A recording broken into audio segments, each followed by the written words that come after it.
امشب در 24 اتفاق آرای اعضای مجلس عوام بریتانیا برای تروریستی اعلام کردن سپاه پاسداران.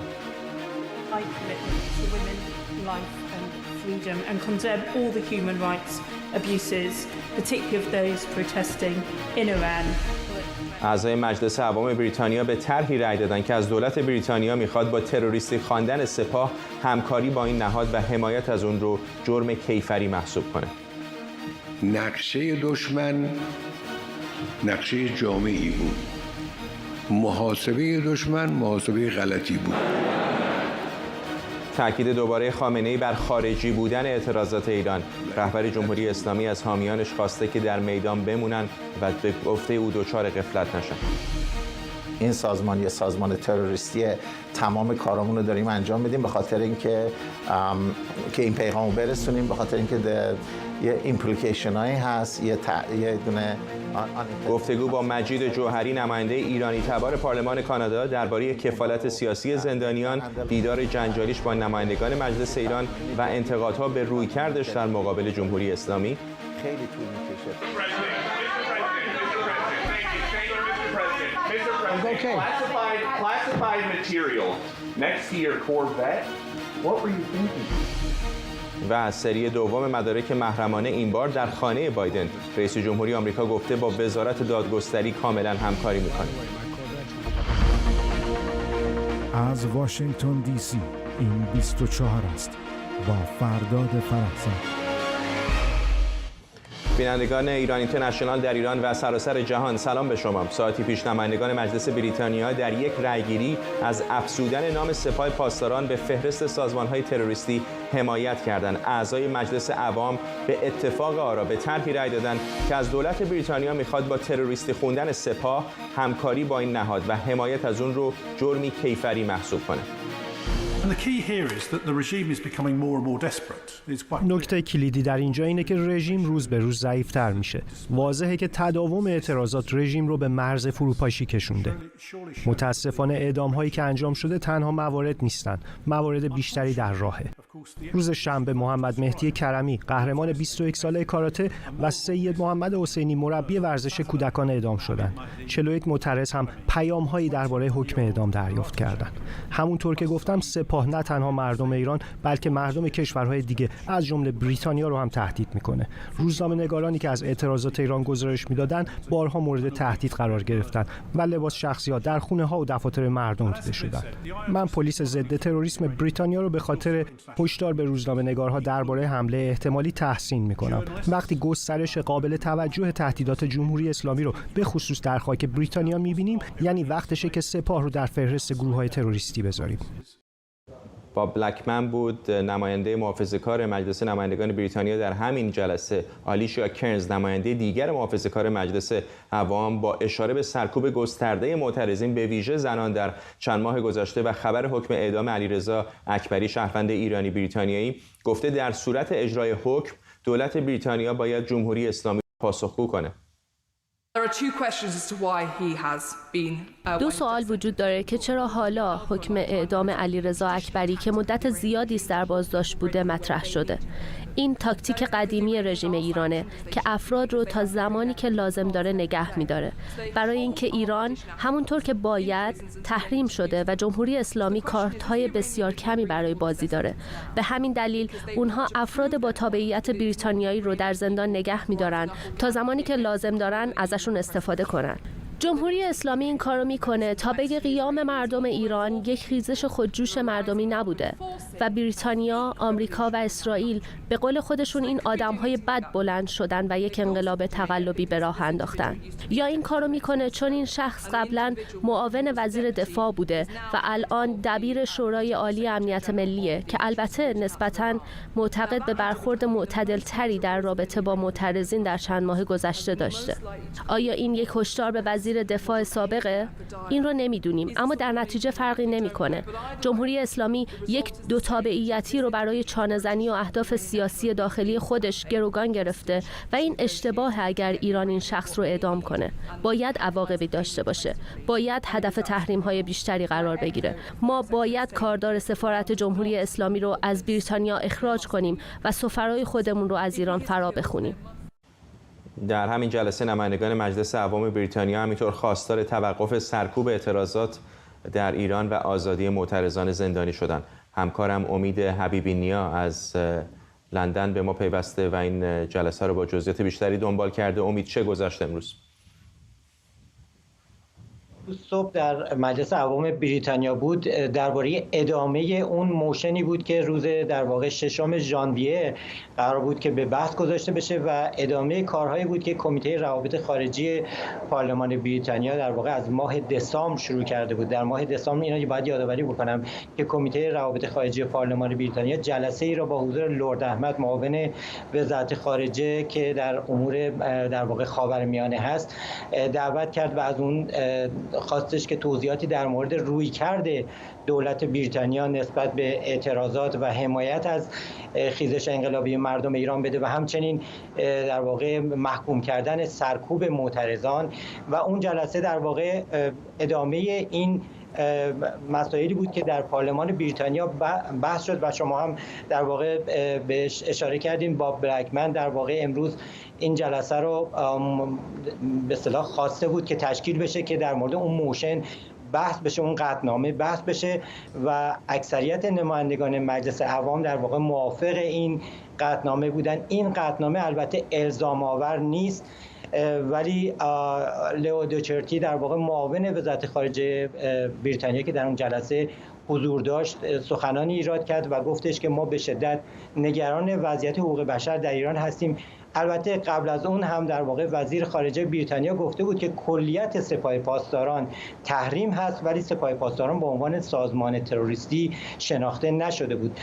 آقای دوچرتی معاون وزیر خارجه بریتانیا در این جلسه پاسخ روشنی نداد. بعد از اون هم که در واقع رویترز نقل قول کرد ازش در مورد اینکه رویکرد دولت بریتانیا در مورد این موشن، این قطعنامه‌ای که پارلمان بریتانیا در واقع به بحث گذاشته چی هست، نکته روشنی رو نگفت. ولی تمام رسانه‌های بریتانیا از هفته پیش شروع کردن تحلیل کردن به اینکه احتمالاً دولت بریتانیا در واقع مباحث پارلمان بریتانیا را تعقیب خواهد کرد و به پیشنهاد پارلمان بریتانیا مبنی بر تروریستی شناخته شدن سپاه پاسداران عمل خواهد کرد. ممنونم از تو همکارم امید حبیبی نیا از لندن با ما. همزمان با انتشار شایعه اعدام علیرضا اکبری معاون سابق وزیر دفاع ایران، رسانه‌های نزدیک به حکومت ویدئویی از اعترافات اجباری او علیه خودش منتشر کردند. مشارکت در ترور محسن فخریزاده و جاسوسی برای بریتانیا از جمله اتهامات این عضو پیشین سپاه پاسداران و از نزدیکان علی شمخانی در فیلم پخش شده از اعترافاتش بوده. اگرچه برخی رسانه‌ها پخش مستند اعترافات اجباری اکبری رو زمین چینی برای اعدام او خوندن، اما قوه قضاییه هنوز این خبر رو تایید یا تکذیب نکرده. شهران تبری، روزنامه‌نگار و عضو حزب کارگر بریتانیا از لندن به ما پیوسته. خانم تبری، تقریباً هیچ مخالفتی تحقیقاً هیچ مخالفتی در مجلس نمایندگان با طرح تروریستی خواندن سپاه پاسداران صورت نگرفته. به نظر میاد یک همصدایی در پارلمان وجود داره که حالا احتمالاً دولت هم با اون همراهی خواهد کرد. درسته، کاملا درست میگیم. به اتفاق آرا این پیشنهاد تصویب شد، این طرح تصویب شد و خیلی به موقع بود، برای اینکه مدت‌ها بود که همه میپرسیدن که خب اتحادیه اروپا، فرانسه، آلمان همه تحریم‌های گسترده‌ای نسبت به جمهوری اسلامی انجام دادن و اقدامات شدیدی در پیش گرفتن، ولی بریتانیا چرا ساکت مونده؟ از من خیلی‌ها میپرسیدن و منم از دیگران میپرسیدم. ولی امروز نشون داده شد که با این داستان بریتانیا تصمیم گرفته که این بار محکم و جدی بیسته در مقابل تهدیدها و بازی‌های سیاسی جمهوری اسلامی و تسلیم نشه. ببینید، من فکر می‌کنم که جمهوری اسلامی اشتباه خیلی تاکتیکی بزرگی کردش و فکر کرد این یه برگ برنده است. فکر کرد این هم یک دو تابعیتیه که میتونه با استفاده از اون جلوی تحریم سپاه پاسداران و تروریستی خوندن اون رو بگیره و این کاملاً در اینجا شکست خوردش و این آخرین برگ خودش رو هم باخت و نتونست عمل بکنه. ببینید، در داخل دولت اسلامی اختلاف ها زیاده. ما دائم میشنویم که یه عده سر هم داد میزنند، اختلافای زیادی، ولی این اعلان اعدام این آدم به خاطر این اختلافا نبوده. کسان دیگه هم در داخل زندان هستند که حالا ممکنه آزاد بشن، ممکنه نشن، ولی برگه برنده به اون معنی نیستن. اینها این آدم رو از دوتابعیتی بودنش استفاده کردن، وگرنه این 3 سال بود که در زندان بود، 40 سال به جمهوری اسلامی خدمت کرد، از خود آقای خامنه‌ای تقدیرنامه دریافت کرده بودش. این که حکم اعدام براش صادر کردن و اینکه تحت شکنجه مجبورش کردن که اعتراف بکنه، خودش گفته که 3500 ساعت 300 یه مقدار زیادی 10 ماه او رو شکنجه کردن، داروهای روانگردان بهش دادن و به هر حال شکنجه های خیلی سختی او رو کردن و الانم خانواده‌اش رو صدا کردن که با او به اصطلاح خداحافظی بکنن و بردنش به انفرادی، کاری که معمولاً وقتی میخوان کسی رو اعدام بکنن دست به این کار میزنن، ولی موفق نشدن به دولت بریتانیا رو به اصطلاح به زانو در بیارن. ببینید دنیا و الان دولت کشور بریتانیا و پارلمان خیلی مهمه، چون پارلمان به اتفاق آرای این رو تصویب کرده و دولت مجبور خواهد شد که این کار رو بکنه. من بارها در همین برنامه شما گفتم که چرا بریتانیا که تنها به اصطلاح کشوریه که یک رابطه‌ای با ایران داره، مجبور اون رابطه رو حفظ کنه برای اینکه به هر حال یک استراتژی خروجی خواهد بود، یک مذاکراتی باید باشه بر سر اینکه چجوری این دولت کنار بره، احتیاج داره که این ارتباط رو حفظ کنه. ولی الان با این برگ بازنده‌ای که در واقع جمهوری اسلامی بازی کرد، این شانس رو هم از دست داد که بتونه بریتانیا رو تا جایی برای مذاکره، نه برای اینکه ازش حمایت بکنه، بریتانیا قطعا حمایت نمی‌کرد در جایی که تمام کشورهای دیگه حمایت نکردن از جمهوری اسلامی، ولی خواستش این بود که یک راهی رو باز بذاره برای گفتگو، ولی این راه رو هم بسته شد و الان میگن اصلا سفیر رو برگردونن از ایران و کاملا جمهوری اسلامی رو منزویش بکنن و این چیزی هست که مردم ایران خواستن. ببینید قبلا هم مردم به خیابان ریختن، در سال 88 آمدن میلیونی به خیابون اومدن، ولی در اون موقع نظام رو زیر سوال نبرده بودن، بنابراین کشورهای خارجی نمیتونستن برن و نظام ایران رو زیر سوال ببرن، با علیرغم اینکه بارها کارهایی کرد که واقعا برای اونها قابل قبول نبود. ولی الان که مردم ایران بلند شدن و خواهان سرنگونی جمهوری اسلامی هستند، دولت‌های دنیا، جامعه بین المللی یکی بعد از دیگری دارن نشون میدن که از این حرکت مردم ایران حمایت میکنن و جمهوری اسلامی نمیتونه اونها رو به گروگان بگیره یا با اونها بازی سیاسی بکنه و مجبورشون بکنه که وزیر خارجه رو در زمان نازنین زاغری یادتونه چند تا وزیر خارجه رفتن به ایران. دیگه اون دوره تموم شده. بارها ما شنیدیم که به کشتی‌های بریتانیا حمله کردن، اعمال غیرقانونی در سطح بین‌المللی انجام دادن، با بمب‌های کثیفشون افراد بریتانیا و آمریکا رو در منطقه کشتن، ولی با این حال با اونها سیاست تعامل و سیاست مهار در پیش گرفته شده. خانم تبری، چون فرصتمون کم هست میخوام سریعا ازتون بپرسم، اگر سپاه پاسداران به عنوان یک نهاد تروریستی از جانب دولت بریتانیا هم خوانده بشه، چه عواقبی برای سپاه خواهد داشت؟ چه عواقب عملی داره؟ خب عواقب عملیش این هست که بریتانیا که به هر حال میگم از بقیه کشورها تا حدی با ایران در حال تعامل بود، اون تعامل از بین رفته. یعنی ایران به طور کامل ایزوله شده. شما وقتی یک دولتی رو تروریستی میخونین، وقتی این جناح به اصطلاح ارتش این دولت رو تروریستی میخونین، یعنی تروریسم دولتی. یعنی وقتی تروریسم دولتی شناخته میشه یک کشوری، یعنی در انزوای کامل هستش و اونجا بر مردم ایرانه که الان چی بخوان از دنیا و دنیا بهشون پاسخ مثبت خواهد داد. من معتقدم که این جمهوری اسلامی نفسهای آخرش رو میکشه و حالا ممکنه که مدتی به طول بیانجامه، ولی با کشتن جوانهای ما و با تهدید دنیا نمیتونه به پیش ببره و این برگهای بازنده است که در شرایطی داره این کار رو میکنه که واقعا در حال غرق شدنه و به هر تناب پوسیده‌ای دستش رو آویزون میکنه، ولی این تناب‌ها اون رو بیشتر و بیشتر به قعر به اصطلاح پرتگاه خودش میبره. به نظر من ممنونم از شما. شهران تبری، روزنامه‌نگار و عضو حزب کارگر بریتانیا از لندن با ما.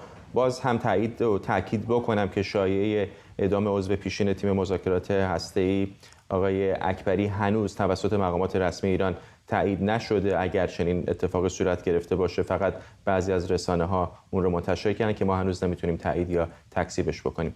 همزمان با افزایش اقدامات نمایندگان پارلمان‌های غربی در حمایت از معترضان بازداشتی، مجید جوهری نماینده ایرانی تبار مجلس عوام کانادا هم به همراه شماری از همحزبی‌هاش کفالت سیاسی شماری از زندانی‌ها رو به عهده گرفته. آقای جوهری چهره جنجالی در بین بسیاری از کانادایی‌های ایرانی تباره. وقتی یکشنبه این هفته نخست وزیر کانادا در مراسم یادبود قربانیان پرواز PS 752 از آقای جوهری تشکر کرد، شماری از حاضرین او رو هو کردند. Majid Jahari, who is also a strong advocate for the community. We are all working together at this federal level to hold the Iranian regime accountable. امروز صبح با آقای جوهری گفتگوی داشتم و ابتدا ازش درباره کفالت سیاسی زندانیان پرسیدم و اینکه چقدر امیدواره که اقدامات این چنینی به توقف احکام اعدام کمک کنه. ببینین ما امیدواریم که تأثیر بذاره. هدف ما نه تنها تاثیرگذاریه بلکه اطلاع رسانی و آگاهی رسانی در جامعه بزرگتر کانادا هست و این پیغام رو بتونیم برسونیم که ما نه تنها به عنوان یک جامعه کانادایی بلکه به عنوان تمام ممبرهای پارلمان یا نمایندگان پارلمان کانادا علیرغم اتنیسیتی که داریم ما در این حرکت میخوایم سهیم باشیم، میخوایم اطلاع رسانی بکنیم، میخوایم آگاهی به وجود بیاریم و حاضرین با تمام امپیای کشورهای دیگه همکاری بکنیم و امیدواریم که این همکاری موفق‌آمیز باشه و نتیجه مثبت داشته باشه. آقای جوهری، میدونم که شما سالهاست که از ایران خارج شدید، در کانادا زندگی میکنید، نماینده مجلس هستید اونجا برای منطقه ریچموند هیل. وقتی این اتفاقات رو در ایران میبینید، این اعتراضات سراسری رو در ایران میبینید و رفتاری که حکومت جمهوری اسلامی با معترضان میکنه، چه فکر میکنید در مورد جمهوری اسلامی؟ سوال بسیار خوبیه. اولا این جای هیچ شک و تردیدی رو نمیذاره که این رژیم هیچ ریگاردزی برای یا احترامی برای هیومن رایتس واقعا و فری سپیچ و آزادی بیان قائل نیست. همونجوری که فرمودید من حدود 43 سال پیش یا 18 روز بعد از انقلاب از ایران خارج شدم. من 28 فوریه 1979 از ایران خارج شدم و به دلیل اینکه فکر نمی‌کردم موقعیتی باشه برای اینکه من بتونم به طور آزاد و خودم بیان بکنم و بتونم زندگی موفقی داشته باشم و اینم 2 سال بعدش کاملا واضح من دیدم، به خاطر اینکه اینجا این رژیم به من برچسب زندگی غیر اسلامی زد و اجازه نداد که پدر مادر من برای من ارز بفرستم و من مجبور شدم رو پای خودم وایسم. برای این چیزی که باور بهش داشتم وقتی که ایران رو ترک کردم به چشمم دیدم 2 سال بعدش و همونجوری که میبینیم در طی این 43 سال ما دیدیم که به دفعات مکرر این اتفاق افتاده و هر موقع که مردم خواستن به عنوان صلح‌آمیز بتونن در یک به قول معروف در یک environment خیلی protected یا سیفی بتونن صدای خودشون رو برسونن و روزنامه‌نگار بتونن به راحتی حرفشون رو بزنن. این موقعیت ها نبوده و به مکرر دیدیم که هر موقع مردم اومدن بیرون و خواستن نظر خودشون رو بگن باهاشون به سختی برخورد شده و نتیجهش هم که می‌بینید در 4 ماه اخیر دیگه بارزترینشه. میدونیم که تلاش‌های زیادی هست در کشورهای مختلف در محدوده‌های غذایی مختلف برای اینکه دولت‌ها سپاه پاسداران رو به عنوان یک سازمان تروریستی خطاب بکنن. در کانادا میدونیم که وزیر خارجه این کشور دست کم در کلام سپاه پاسداران یک سازمان تروریستی خونده. دولت کانادا ورود تقریباً بیشتر افراد درجه بالای سپاه رو به کانادا برای همیشه ممنوع کرده. موضع شما در مورد سپاه چه است؟ به نظرتون سپاه یک سازمان تروریستیه؟ ببینین وقتی از من سوال میکنین که موضع من چیه، من 2 تا شخصیت دارم، یه شخصیت شخصی و یه هویت شخصی دارم و یه هویت سیاسی. مسلماً در هویت شخصی خودم من معمولاً به عملکرد نگاه میکنم و به فلسفه نگاه میکنم. وقتی ما عملکرد IRGC و وقتی که ما فلسفه IRGC IRGC به قول معروف دیولپ شد و دیزاین شد و ایمپلمنت شد در سال 1957 یا 58 وقتی نگاه میکنین مسلماً میبینین که پایش به نگه داشتن این رژیم بوده و بیهیویر رژیم هم کاملا مشخصه. بنابراین کاری هم که IRGC تا حالا انجام داده کاملا مشخصه. امروز من اینجا به عنوان نماینده پارلمان ریچموند هیل هستم و به عنوان نماینده لیبرال پارتی. بنابراین شما با من داریم از لحاظ هویت سیاسی من به عنوان نماینده پارلمان به نظرتون سپاه یک سازمان تروریستی یا نه؟ به عنوان نماینده پارلمان ریچموند هیل من میتونم بگم اکثر بلاوقوع تمام کانستیتوئنس های من به این معتقد هستن که این سازمان یه سازمان تروریستیه. به عنوان نماینده لیبرال پارتی کانادا من همراه پارتیم هستم و به این معتقدم که من در کنار اونها قدم خواهم برداشت. همونجوری که گفتین ما به عنوان لیبرال کاکس short of coming and saying that که این سازمان یه سازمان تروریستیه تمام کارامون رو داریم انجام میدیم به خاطر اینکه این پیغام رو برسونیم، به خاطر اینکه یه ایمپلیکیشن هایی هست، یه دونه unintended consequence هایی هست که ما احتیاج به زمان داریم که بتونیم اونا رو بهتر هندل بکنیم و احتیاج به یه سری قوانین جدید داریم که این قوانین جدید توی یک کشور دموکراتیک خیلی طول میکشه تا بشه. ولی نظر شخصی من به عملکرد نگاه میکنم و عملکرد IRGC کاملا برای همه مشخص بوده، از داونینگ فلایت PS752 تا سرکوب تظاهرات دیگه و اکانتبل نبودنش و مسئولیت ناپذیر بودنش. به پرواز PS752 اشاره کردید. همین آخر هفته مراسمی در کانادا در جریان بود که خود شما هم اتفاقاً حضور داشتید. دیدیم که نخست وزیر کانادا هم اسم شما رو گفت، هم اسم همکارتون آقای احساسی رو. به محضی که اسم شما رو گفت جمعیت نگفتن و هو کردن. چرا فکر میکنید اینقدر در دست کم بخشی از ایرانیان کانادا در مورد شما سوالهایی وجود داره و فکر میکنن که همراه اونها نیستید؟ اول اجازه بدین که من در اون زمینه بگم این بر حسب یه مقدار اکیوزیشنه و این اکیوزیشن همش حقیقت نداره. I unequivocally deny any relationship with the Islamic Republic of Iran. من هیچ رابطه‌ای با جمهوری اسلامی ندارم و نداشتم و نخواهم داشت.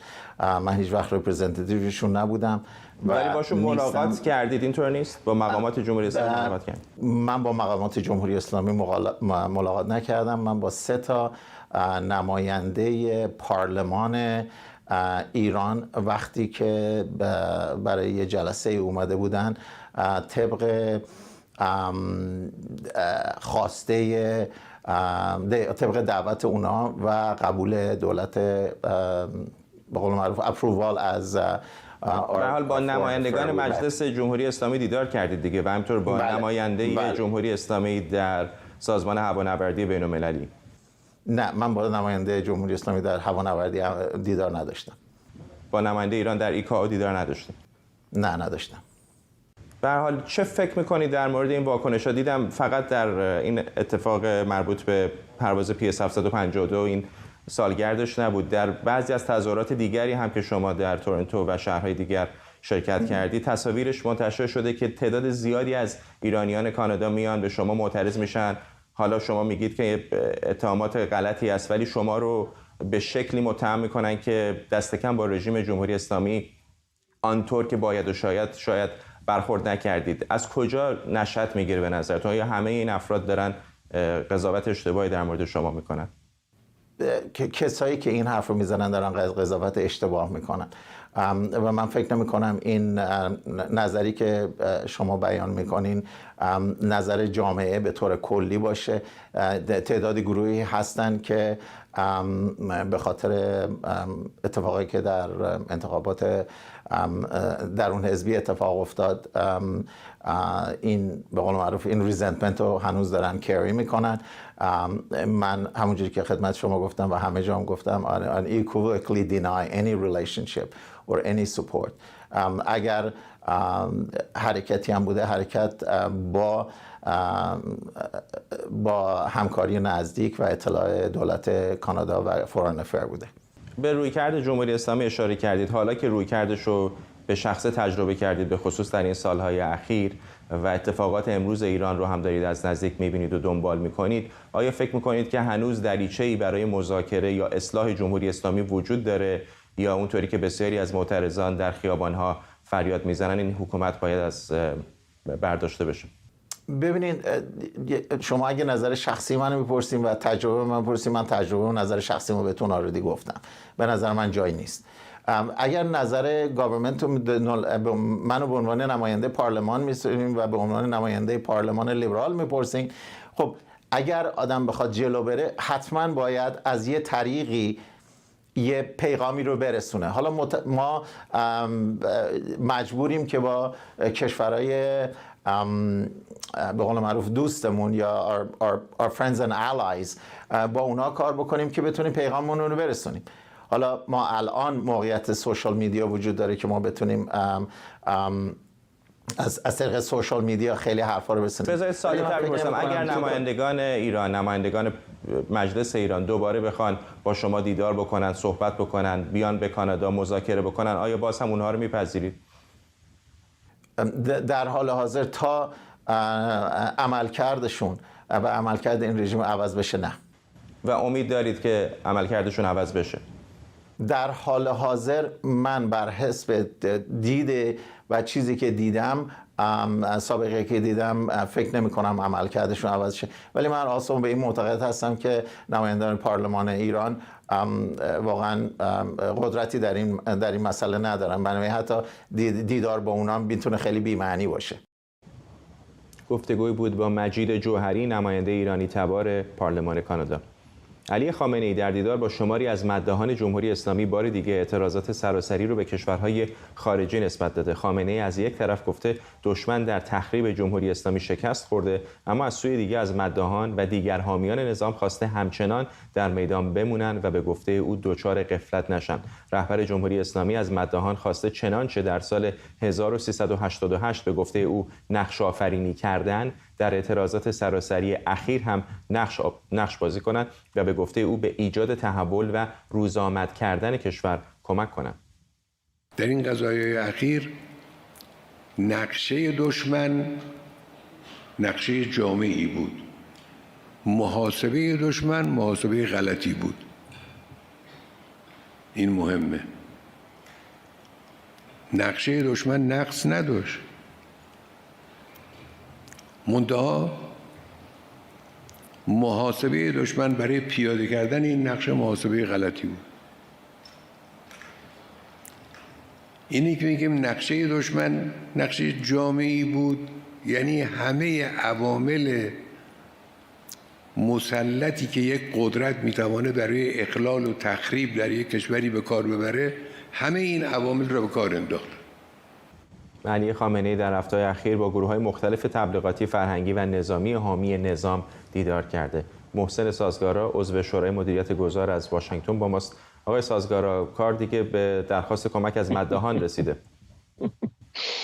بله آقای خامنه‌ای، اولا واقعا شما می‌بینید این مرد که تئوری توطئه ستبری تو ذهنشه. حالا من نمیدونم واقعا چقدر به این باور هم داره یا نه، ولی چیزی که بیان میکنه، اون دشمنی هم که میگه، فکر میکنه یک عده یهودی هستن کله هاشون هم به این بزرگی، مثلا اینا همه دنیا رو اداره میکنن. دشمنی که میگه حتی برای آمریکا یا اسرائیل یا انگلیس یا اروپاست. اینا مثل هیئت مدیره دنیا این کار رو میکنن و همه چیز هم به اصطلاح پریپلن از پیش طراحی کردن، از جمله مثلا اعتراضات اخیر رو، و یک همچین ذهنیتی داره و همینا رو هم تبلیغ میکنه. این دشمنی که موقع شمرده بودن توی یه سخنرانی 54 دفعه لغتش رو به کار برده بود و به نظرم چیزی که خامنه‌ای رو غافلگیر کرده، تصورش هم نمی کرده، در این 4 ماه گذشته دیده که همه اونایی که تو جیبشون پول ریخته این سالیان، مثل همین مداحا، خیلی هاشون از بغل این رژیم چاق و چله شدن. دیده اینا نمیان از این حرفاش و این کاراش دفاع کنن. سهل است زبون به انتقاد هم باز میکنن. مراجعی که خودش ساخته، عناصر حکومتی، حتی در مجلس این طرف اون طرف، و آخرین تیری هم که به نظر من به این پنداراش خورده، جلسه بوده که با فرمانده‌های سپاه داشته. 45 تا در رده‌های فرمانده سپاه استانی یا جانشین وقتی اومدن انتقاد کردن از مدیریت او، از مدیریت پسرش، از وضعیت کشور و دستورایی که میدن، به نظرم حالا میفهمه که تنهاست و در مقابل یک ملت قرار گرفته که یک نهضت مقاومت ملی میشه گفت درست کردن در برابر وحشیگری ها و آدم کشیاش. به هر حال دست به دامن مداحا شده. تصوری که این هم اشتباهه. ببینید این دیکتاتورها آخر عمرشون تماشایی میشن برای اینکه پی در پی اشتباه میکنن و اشتباهاتشون درس آموزه. مثل همین گذاشتن رادان در فرمانده پلیس تهران که همه نیروی انتظامی رو مسئله دار میکنه و خیلی کسای دیگر رو، یا الان دست به دامن مثلا مداحا شدن، یا پری روز خودشو جای امام حسین بذاره بیایم به دادم برسیم، توابین دیر اگه برسن فایده نداره. و الان هم همین اومده فکر میکنه اینا بیان برن ازش تعریف کنن یا از نظام تعریف کنن فایده ای داره، در حالی که دید که همه امکانش هم به کار گرفت. در سالگرد قاسم سلیمانی نتونست 50,000 تا آدم رو جمع کنه بیاد اقلاً یه نمایش خیابونی درست کنه. ولی در حکومت‌های این چنینی بحث پروپاگاندا، تبلیغات بالاخره نکته مهمی است و شاید میگم قابل درک باشه که چرا سراغ مداحان میره، برای اینکه خواننده‌ها و موزیسین‌ها و هنرپیشه‌ها و اهالی سینما و اینا که حمایت چندانی تقریبا حمایتی نمی‌کنن از جمهوری اسلامی، رقابت رسانه‌ای و تلویزیونی رو هم که کم و بیش به خارج از ایران باختن، بنابراین تنها چیزی که باقی میمونه تیپی شبیه مداحانه دیگه. به هر حال مداحا یکی از ابزارهای تبلیغاتیش بودن، درست میگین، رفته سراغ. منتها یه چیز عمیق‌تری رو که به نظر خامنه‌ای از درک این یکی اساساً عاجزه. اگر جامعه شناسای فانکسیونیست رو به اصطلاح فانکشنالیست رو بخوایم در نظر بگیریم، کارکردگرا، این رو نمیفهمه که در جامعه ما کارکرد مذهب هم عوض شده. کارکرد نهادهای مذهبی از جمله هیئت و تکیه یا مسجد یا مرجعیت یا پیشنماز مسجد یا مداح عوض شده. جامعه اینا فانکسیونا و کارکرد سابق و دیگه اصلا ندارن در اون جامعه و در عوض شما ببینید کارکرد مثلا جامعه هنری، جامعه ورزشی، کارکرد اساتید دانشگاه، کارکرد نویسنده ها، یعنی گروه های مرجع دیگری در جامعه شکل گرفته و اینها کارکردهای بسی قوی‌تر دارن و از همه اینها قوی‌تر اصل تلویزیون‌های ماهواره‌ای، اصل شبکه‌های اجتماعی و جاهای مرجعی که کارکردهای جدیدی رو در اون جامعه رقم زدن. بنابراین منظورم محاسبه‌ش هم اشتباه، داره به جایی تکیه میکنه که مدت هاست کارکردهای سابقش رو از دست داده و دردی رو از اون تباه نخواهد کرد، به فرض اینکه تازه بیان و بخوان تو زمینی که خامنه‌ای میگه بازی بکنن که تا الان خیلی از این مدعا هم حتی نیامد. ممنونم. محسن سازگارا، عضو شورای مدیریت گذار از واشنگتن.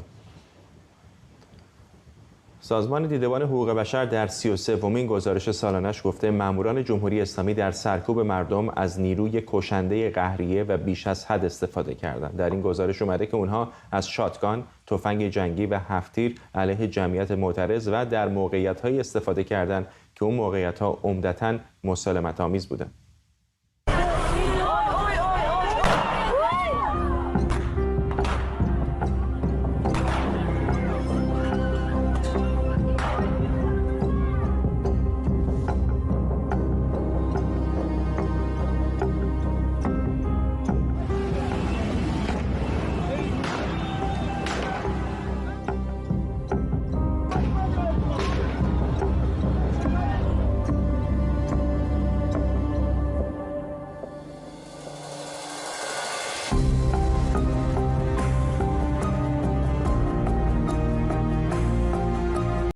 بخشایی از این گزارش بود که به صورت مصور در شبکه‌های اجتماعی دیدبان حقوق بشر منتشر شده. در همین گزارش با اشاره به بازداشت بیش از 15,000 معترض اومده که جمهوری اسلامی از انجام محاکمه‌های منصفانه خودداری کرده و از اعترافاتی که تحت شکنجه گرفته شده به عنوان مدرک استفاده میکنه. بنا به همین گزارش مقامات ادعاهای متعدد شکنجه علیه بازداشتی‌ها رو مورد بررسی معنادار قرار نمیدن و دسترسی بازداشت شدگان به مشاوره حقوقی رو محدود کردند. همینطور در متن گزارش دیدبان حقوق بشر اومده که جمهوری اسلامی گذرنامه‌های ده‌ها چهره شناخته شده از جمله بازیگران و ورزشکاران رو ضبط و اونها رو ممنوع الخروج کرده.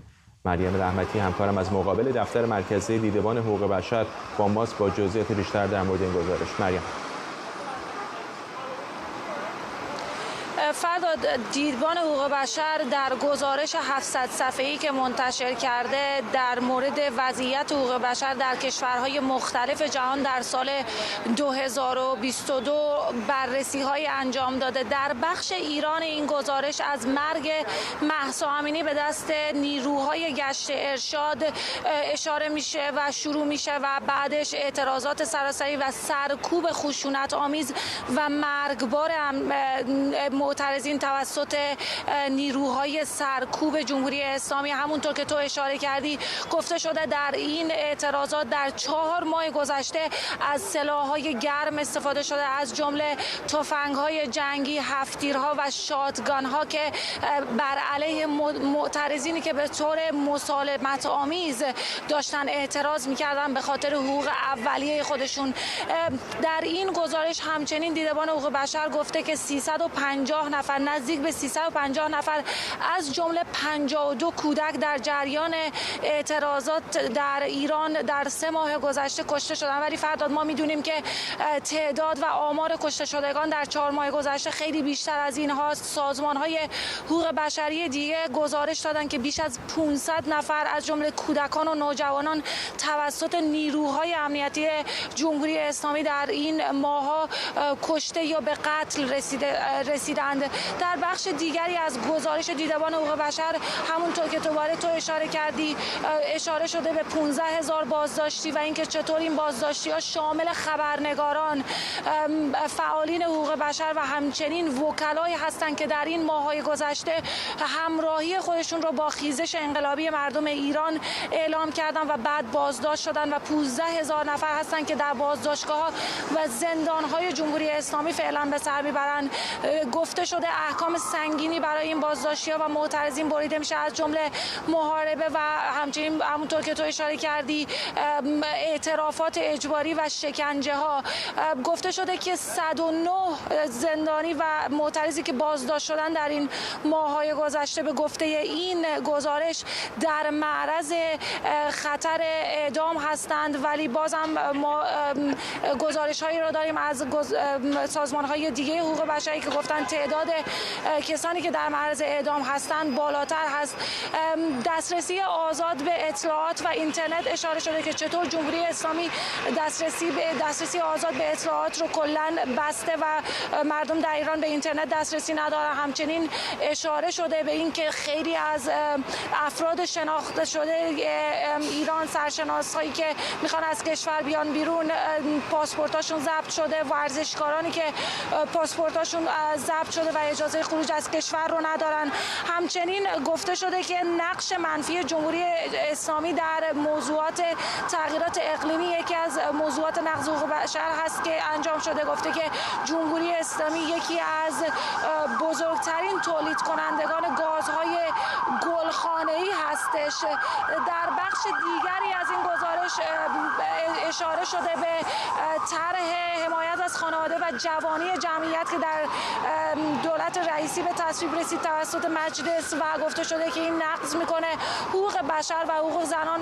به هر حال گزارش بسیار تکان دهنده ای هست. فرداد و رؤسا و مدیر اجرایی دیدبان حقوق بشر از کشورهای جهانی خواستند که همونطور که این کشورها و جامعه جهانی برای اوکراین متحد شدن علیه جنگ و تونستن اتحاد خودشون رو نشون بدن، باید برای حفاظت از حقوق بشر هم با هم متحد بشن و دفاع بکنن از حقوق بشر در کشورهای مختلف از جمله ایران که فعلا داره حقوق بشر به صورت گسترده نقض میشه. ممنونم از تو. ممنونم. مریم رحمتی، همکارم از مقابل دفتر مرکزی سازمان دیدبان حقوق بشر در نیویورک. و اتفاق جالب و البته کم سابقه در صنعت هوانوردی، در یک پرواز ایرانر از تهران به خرم‌آباد خلبان برای داشتن پروازی ایمن اقدام به پیاده کردن 2 مسافر کرده. خبرگزاری مهر به نقل از یک مسافر این پرواز نوشته که بعد از 2 ساعت معطلی در داخل هواپیما یکی از مهمانداران از مسافران این پرواز خواسته تا 2 نفر به طور داوطلبانه از هواپیما خارج بشن تا پرواز بتونه با وزن مناسب انجام بشه. مدیر کل روابط عمومی هواپیمایی جمهوری اسلامی هم در توضیح این اتفاق گفته که خلبان با توجه به شرایط جوی مجبور بوده این کار رو بکنه. حسام قربانعلی همینطور گفته که هزینه پرداخت شده بلیت این 2 مسافر عودت داده شده و از اونها دلجویی خواهد شد. کاپیتان نوید قدیری انارکی، مدیر ناوگان شرکت کوستال و کارشناس هوانوردی به ما پیوسته. آقای قدیری انارکی، من دیدم مثلا بعضی اوقات در فرودگاهایی که باند کوتاهی دارن، مثلا فرودگاه مرکز شهر لندن، میگن که نمیتونید چمدون بیش از یکی چکین بکنید، یا اصلا بعضی موارد نمیذارن چمدان مسافران بیارن برای اینکه طول مسیر برای تیکاف به قول شما خلبان ها کوتاه هست. اما ندیدم که مسافر پیاده بکنه. آیا این کار مرسومی هست؟ اصلا اتفاق میفته؟ با سلام خدمت شما. مرسوم که نیست. ببینید تیکاف هواپیما و یا بلند شدن هواپیما، شرایط جوی میتونه مقدار باری که هواپیما میتونه حمل کنه و مسافر رو کاهش بده، مثل شرایط جوی، طول باند هواپیما و یا باد، جهت باد، سرعت باد. ولی با توجه به اینکه شرایط هوایی تا 24 ساعت آینده گزارش و پیش‌بینی شده و به شرکت‌های هواپیمایی داده میشه، اون شرکت‌ها میدونن که با توجه به ساعت پرواز، شرایط هوا به چه صورتی خواهد بود و ممکنه که محدودیت ایجاد بکنه. خب میتونستن قبل از این که به قول معروف کارت پرواز بدن و مسافران به هواپیما برن، اون محدودیت رو اعلام بکنن و انجام بدن که تعداد مسافر کاهش پیدا بکنه و یا مقدار باری که تحویل میگیرن. ولی اینکه بیان مسافر رو از هواپیما خارج بکنن، خب کار خیلی ایدئالی نیست. ولی مسئله دیگه که اینجا وجود داره، به جز شرایط جوی که میتونه مقدار و تیکاف وزن تیکاف هواپیما رو کاهش بده، مسئله سلامت فنی هواپیما است که بهش میگن امریه. یعنی کمترین تجهیزات فنی برای پرواز. با توجه به اینکه 13 فروند از هواپیماهای احتیار 600 ایرانر فقط 3 تا از اونها الان عملیاتی هستند و 10 تا از این هواپیماها زمینگیر شدن به دلیل اینکه چک‌های سالیانه و مسائل فنیشون انجام نشده به دلیل تحریم‌ها، ممکن بوده که حتی این هواپیما از نظر فنی سلامت کامل برای اینکه اون مقدار مسافر رو بتونه حمل بکنه رو نداشته. خیلی کوتاه اگر بفرمایید، یعنی واقعا 2 تا مسافر میتونه معادله رو تغییر بده؟ فکر نمی‌کنم در بهترین حالت بیشتر از 200 کیلو کم کرده باشه از وزن هواپیما. دقیقاً مسئله هم که من چون تیک آف چارت این هواپیما داشتم نگاه می‌کردم، در 200 کیلو به اون صورت نمیتونه تاثیر داشته باشه. مسئله که هست، من بیشتر احساس می‌کنم که نقص فنی داخل هواپیما بوده که این نقص فنی واقعاً خلبان تصمیم گرفته که حتی از این 200 کیلو کاهش پیدا کنه که بتونه که سلامت پرواز رو گارانتی بکنه و بیشتر با توجه به اینکه تمام این هواپیما زمینگیر شدن احساس میکنم که هواپیما از نظر سلامت فنی اون قابلیت کامل رو نداشته. ممنونم از شما کاپیتان نوید قدیری انارکی، مدیر ناوگان شرکت کوستال و کارشناس هوانوردی. جمهوری اسلامی تصمیم داره تا برای نخستین بار در آبهای اقیانوس آرام و در تنگه پاناما ناو جنگی مستقر کنه. تنگه پاناما تنگه‌ای استراتژیک در حمل و نقل دریایی و در قاره آمریکاست. وبسایت خبری تحلیلی واشنگتن فری بیکن میگه جمهوری اسلامی با این اقدامات قصد تحریک ایالات متحده رو داره و میخواد نشون بده که میتونه در یک قدمی آمریکا حضور نظامی داشته باشه. جمهوری اسلامی دهه‌ها تلاش کرده تا در آمریکای جنوبی با کشورهایی که مخالف سیاست‌های آمریکا هستند روابط دو جانبه ایجاد و خودش رو به اونها نزدیک کنه. سمیرا قرایی از وزارت خارجه آمریکا با ماست با جزئیات بیشتر. سمیرا. فرداد، گزارشی منتشر شده در رابطه با علاقه جمهوری اسلامی ایران به ارسال ناوهای جنگی به کانال پاناما، اونطور که شهرام ایرانی فرمانده نیروهای دریایی ارتش اعلام کرده و رسانه‌های داخلی همین خبر رو پوشش دادند. به ادعای آقای ایرانی، جمهوری اسلامی ایران تنها در 2 تنگه یا کانال استراتژیک در حال حاضر در جهان ناو جنگی نفرستاده، پای خودش رو به اون مناطق باز نکرده و برنامه داره تا این کار رو بکنه. اون چیزی که آقای ایرانی اعلام کرده اینه که در همین سال جاری میلادی ایران به کانال پاناما بره، اونجا ناو جنگی بفرسته و دستاورد بسیار مهمی آقای ایرانی برای خودش این مسئله رو عنوان کرده و برای جمهوری اسلامی ایران و ادعاهایی کرده نظیر اینکه ایران پیش از اروپایی‌ها به فناوری‌های دریایی دسترسی داشته و غیره. اما این مسئله، این خبر که در رسانه‌های داخلی ایران منتشر شده بود، امروز مورد توجه وبسایت خبری تحلیلی واشنگتن فری بیکن قرار گرفت و تحلیل مفصل‌تری ارائه دادن از اینکه این مسئله چقدر میتونه مناقشه برانگیز بشه، چقدر میتونه تنش‌زا باشه و ممکنه که ایالات متحده چه واکنشی به این مسئله نشون بده. نقل قول‌های آمده در گزارش واشنگتن فری بیکن از افرادی که در اتاق‌های فکر کار می‌کنند و اینها همگی معتقدند که جمهوری اسلامی داره چنگ و دندان به ایالات متحده نشون میده و در تلاشه که بخواد یک رفتار تهاجمی رو به ایالات متحده نشون بده و بگه که من در یک قدمی تو حتی میتونم حضور نظامی داشته باشم و این کار رو هم در عرض 5 ماه 6 ماه 1 سال گذشته انجام نداده. برای 30 یا 40 سال هست که جمهوری اسلامی در تلاش بوده تا در آمریکای جنوبی حضور نظامی داشته باشه، روابط نزدیکی داره با نیکاراگوئه، با ونزوئلا و الان هم میشنویم با کلمبیا و این مسئله چیزی بود که من امروز اینجا در کنفرانس خبری وزارت خارجه آمریکا از نت پرایس پرسیدم اینکه آیا این گزارش‌ها رو دیدند و ارزیابیشون چه است، چرا که گفته این افراد تحلیلگر که در اتاق‌های فکر واشنگتن کار می‌کنن اینه که برای آمریکا این تحریک‌آمیز خواهد بود که آقای پرایس گفتش که ما این خبرها رو دیدیم، متوجه ادعاهای جمهوری اسلامی برای حضور نظامی در نیمکره غربی هستیم و این تحولات رو به دقت داریم رصد می‌کنیم. ممنونم از تو سمیرا قرایی، خبرنگار ما در وزارت خارجه آمریکا. ماجرای پیدا شدن مدارک محرمانه در محل زندگی جو بایدن روز پنجشنبه وارد مرحله جدیدی شد. مطبوعات آمریکا میگن این مدارک چند ماه پیش و دقیقاً 5 روز قبل از انتخابات میان دوره‌ای پیدا شده و خبر اون مدت‌ها مخفی مونده.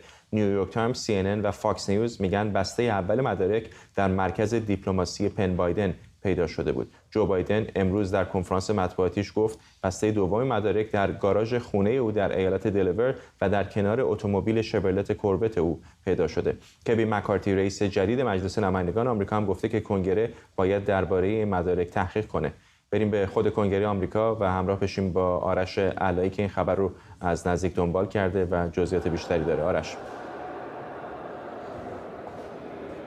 مثل گل به خودی میمونه برای آقای بایدن. امروز ایشون در یک کنفرانس خبری ظاهر شد و گفتش که این مدارک در اتومبیل، در کنار اتومبیل شورلت کوربتش در گاراژ خونه‌اش پیدا شده و گفت گاراژ خونه‌اش قفل بوده است. اما کارشناسان میگن که گاراژ خونه ایشون قفل بوده یا نه در نظر قانون تغییری ایجاد نخواهد کرد، به خاطر که یا یک محلی که مدارک محرمانه و فوق محرمانه توش هست طبق قانون مجوز بودن اون مدارک رو داره یا نداره و بنابراین این به نظر می اومد که در واقع یه جوری توجه ها رو بیشتر کرد به داستان. یعنی وقتی فرداد بحث شورلت کوربت پیش اومد و بعد ما میدیم شبکه‌ها پشت سر هم عکس شورلت کوربت آقای رئیس جمهوری رو میگذارن، خب یک سری مدارک، تصویر یک سری مدارک مثل اون چیزی که راجع به آقای ترامپ منتشر شده بود پخش شده روی زمین، با اینکه تصویر اونها کنار یک شورلت کوربت باشه خب میشه تصور کرد که توجه‌های متفاوتی رو برمی‌انگیزه. و بعد از اون هم در ساعت 1:30 به وقت محلی وزیر دادگستری دولت بایدن در یک کنفرانس مطبوعاتی ظاهر شد و در حالی که از روی یک متنی میخوند گفت برای این مسئله بازپرس ویژه‌ای تعیین خواهد کرد. ببینید این مدارک اصلا چگونه از گاراژ خونه آقای بایدن در ایالت دلاور سر در آوردن. کوین مکارتی هم امروز در کنفرانس خبری ظاهر شد. میشه گفت انرژی بسیار بالایی داشت در کنفرانس، حدوداً 10-12 تا سوال پاسخ داد در این زمینه و در یک ضرب به باد انتقاد گرفت دولت بایدن رو و متهم کرد دولت بایدن رو به اینکه یک استاندارد دوگانه‌ای داره در مورد اینکه بخواد چگونه با مدارک محرمانه و فوق محرمانه رفتار کنه. یادمون هست که چند ماه پیش همین داستان دقیقاً سر رئیس جمهوری سابق آمریکا دونالد ترامپ افتاد و در حالی که همه میدونستن که این مدارک محرمانه تو خونه ایشونه و دوربین براش تعیین شده بود و قفل گذاشته بودن، FBI در یک یورش به خانه ایلاقی ایشون در فلوریدا در خانه مارالاگو اومد و این مدارک رو کشید بیرون و الان جمهوری خواهان میگویند که چگونه است که این اتفاقات برای آقای بایدن نمیافتد و احتمالاً آقای ترامپ و اطرافیانش و طرفدارانش یه جوری احتمالاً احساس میکنن شبیه کارماییه که الان گریبان رئیس جمهوری آمریکا رو گرفته. ببین این واقعیت اگه یادت باشه اگه چند ماه برگردیم عقب فرداد در همین برنامه تو اون موقعی که این اتفاق برای آقای ترامپ افتاد من اومدم تو برنامه و راجع به این صحبت کردیم و تو اون موقع میگفتی من متوجه نمیشم چگونه میشه FBI بریزه تو خونه رئیس جمهوری سابق بدون که دلایل کافی داشته باشه و احتمالاً این اتفاق بزرگی میخواد بیفته یا اینکه تبدیل میشه به یک در واقع مسئله سیاسی برای دولت خود بایدن و الان همونجوری که تو گفتی و اون موقع هم پیش بینی همین بود، الان به نظر میاد که این برای دولت بایدن خیلی بدتر شده است، به خاطر اینکه حتی اگر امروز شما نگاه می‌کردید به سوالاتی که خبرنگاران از دموکرات ها میپرسیدن، تمام دموکرات ها تقریبا در این زمین در کنگره فرار کردن از دست خبرنگاران. با مزه ترینشون خانم نانسی پلوسی بود که یه شیرینی دستش بود وقتی که خبرنگاران راجع به این مسئله ازشون پرسیدن یک جوری ادا در آورد انگار داره شیرینی میخوره و همینجوری بدون که جواب بده دور شد، در صورتی که همین خانم نانسی پلوسی 4-5 ماه پیش موقعی که این مدارک در خونه آقای ترامپ پیدا شده بود به باد انتقاد گرفت رئیس جمهوری سابق آمریکا رو، گفت غیر مسئوله، گفت مثل یک بچه عمل میکنه و الان حاضر نشد در مورد این مسئله بخواد به مطبوعات چیزی بگه. بنابراین بله به نظر میاد که کارمای خودشو پرداخت کرده. ممنونم از آرش علایی همکارم از داخل کنگره آمریکا و ممنون از شما که ما رو در این برنامه 24 همراهی کردید. برنامه رو با تصاویری زنده از شهر نیویورک به پایان می‌بریم.